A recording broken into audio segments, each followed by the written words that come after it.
with Deborah Norville.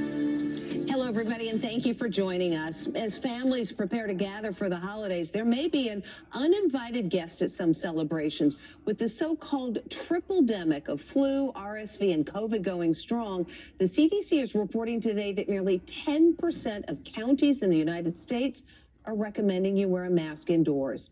Zan Mercogliano reports in some places, hospitalizations are at their worst in a decade, and that's before people come back from the World Cup, which some are afraid will be a super spreader event. There is mounting concern today that the World Cup tournament could become a worldwide super spreader event. 2.4 million soccer fans have traveled to Qatar from around the globe. Total strangers from all corners of the earth packed tightly into 8 giant stadiums, cheering and yelling. And we now know a deadly flu virus is circulating among them. The sports world and all of us here at CBS are mourning the loss of a well-known soccer journalist, Grant Wahl. Sports writer Grant Wahl collapsed and died at his desk in the press box during a game after battling flu-like symptoms. This image shows first responders attempting to revive Grant. Those are his sneakers. I'm coughing a lot that sounds like a death rattle sometimes. That's Grant on his podcast last week. He said he wasn't the only one sick at the World Cup.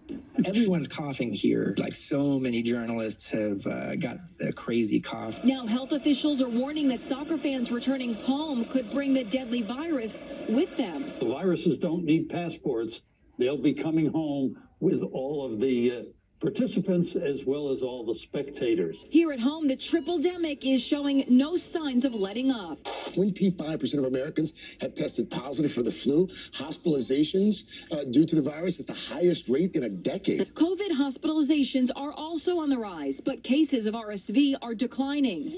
Georgia Orlovsky's son Jack caught all 3 in the last month. I think it's pretty insane. It terrifies you. This is Allison Hall in New York, where officials are recommending a return to masking, especially on public transportation. So, are people heeding the advice? Allison took a subway ride and not so much. I'd say less than a quarter of the folks here on this train are wearing masks. With Christmas family reunions just 2 weeks away, vaccinations are still your best protection against the flu and COVID.